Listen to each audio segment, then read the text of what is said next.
Good morning. I'm trying to do two devices here. A few people have asked me about the Zoe programme, so I thought we'd just jump on here and actually talk about it. Because there's been some really, really interesting things that are coming out of it. I decided to do this because I talk about it all the time. I talk about health is your wealth, and I tell you it's all about you. Because you all make decisions and you decide whether you're going to actually look after your health or not look after your health. One of the most important things that I read from the last training that I was doing from Zoe is people who lived in deprived areas are going to live 10 years less than people who don't. And that really hit home with me because one of the ladies who actually joined my business, it was to put good food on the table. And that's as simple. See, when I talk about goals, people say, what do you mean by goals? At the moment, because inflation's running the way it is, some people, all they actually want is to put good food on the table. What would your goal be? What would you think would make a difference in your family?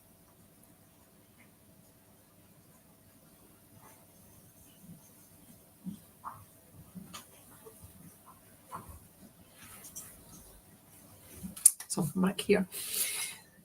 Now, food, I keep talking about this. People keep saying inflation's running. They've got it under control. Inflation's not under control. We've got an election coming up. They're going to feed us any information that they want us to hear. So if you're looking at individual items like maybe buying butter, buying fruit, buying milk, that's where you're going to notice the difference. And the Zoe programme actually identifies all that. So I'd signed up for the clinical trial. What they did was they wire you, and every couple of minutes it actually sends information back. Now when these came, it didn't actually all unfold at the very beginning. At the beginning, I was trying to lose some weight because I've got an underactive thyroid, I've got an issue with that, and I'm trying absolutely everything to move this weight. But what they did was they sent these. Now this was a cookie, and then there was a lunch test cookie, and I thought, oh, cookies, oh, that'll be easy. I can eat cookies, no problem. These are different cookies. So this one was a wee bit like a bit of shortbread. You eat the whole amount and you have to eat it within 20 minutes. And I should have realised by that. I'm thinking, eat a cookie within 20 minutes, that should be easy. But it was actually really, really difficult to do. This was blue. I couldn't understand. I'm thinking, why would they send you a blue cookie? But it is for a specific reason. Because what they're actually doing with this is they're trying to monitor your blood fat, your blood sugar, how your diet is. Now, on the lead up, I was trying out things that I would not normally have because I wanted to see how they would react with my body. So on the blue one, what they're actually looking for is see how fast it actually goes through your whole system. So you can imagine where it goes. What's in it? It's got rice flour, sweet rice flour, tapioca starch, cornstarch, potato starch, brown sugar, chickpea, tapioca starch, syrup, vanilla bean, baking powder. So they then do blood tests, and from the blood tests they then come back to you and tell you how your body's reacted. Now mine come back, my blood fat wasn't good, and that wasn't a surprise because that's one of the reasons that I am always interested in this. My dad's family all had heart conditions. So I'm always really interested in finding how can I actually improve things around heart. The blood sugar. My dad's family all had diabetes. So again, if I didn't do something react to this, then I'm going to be pre-diabetic, which was really interesting as well. So in the past, all I've done is look at diets. And that came about because when I was growing up, I thought I was wee and fat. And then as I actually got taller, I probably still had that head. So I joined a slimming class at 10 stone 10. I'm actually nearly 14 stone now because I can't shift this last stone. Probably won't go to 13. Probably if I lose another half a stone, then I'll be comfortable. But my head always said I had an issue because I joined a slimming class.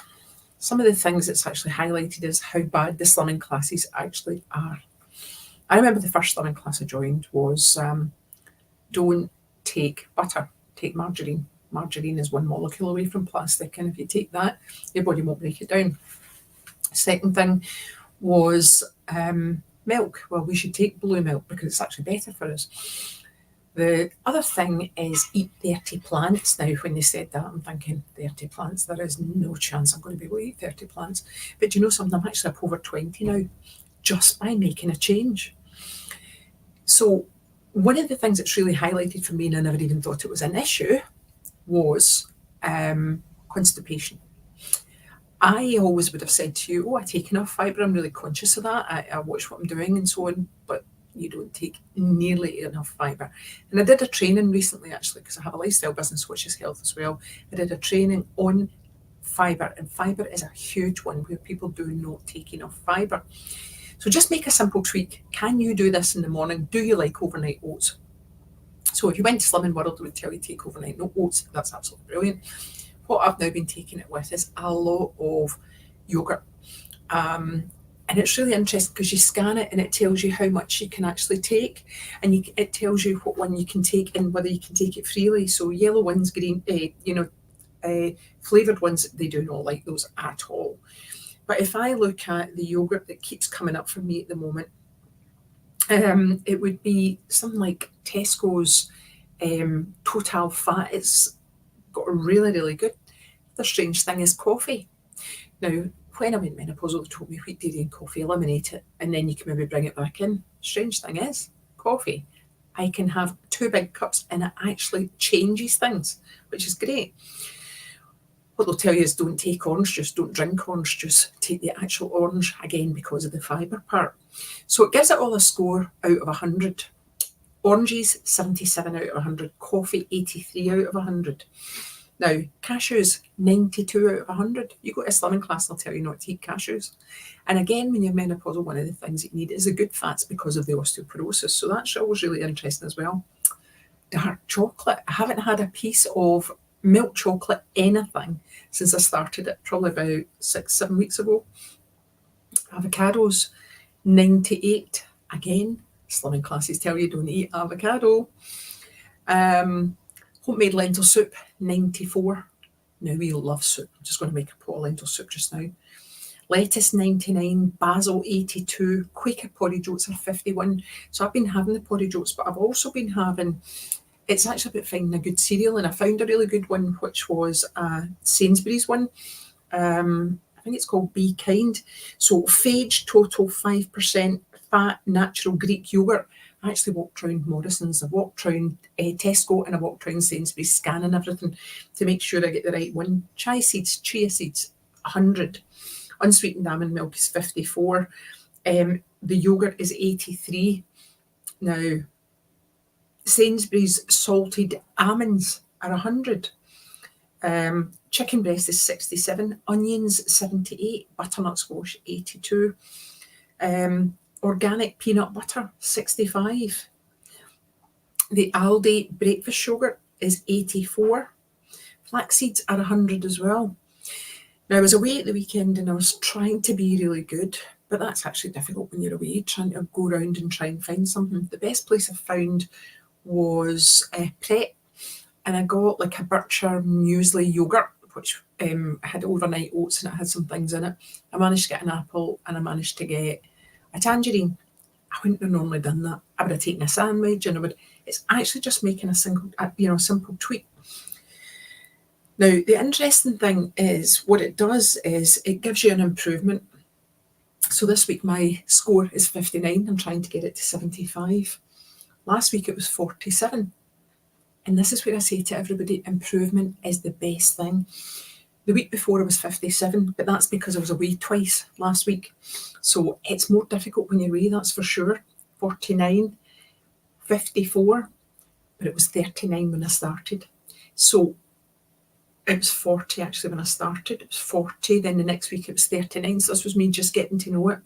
54, 49, 57, 47, 59.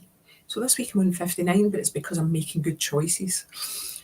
And I actually think apps like this are amazing. So I've actually done a guide. If anybody wants a guide, comment and I will send it to you, because it's all about, if you find information, the information will help you. And we can live 10 years longer just by making simple tweaks. So again, if one of the things that you're looking to do is put good food on the table, reach out to me as well, and I'll tell you how I do that. I am a financial advisor, but my whole thing is health is your wealth.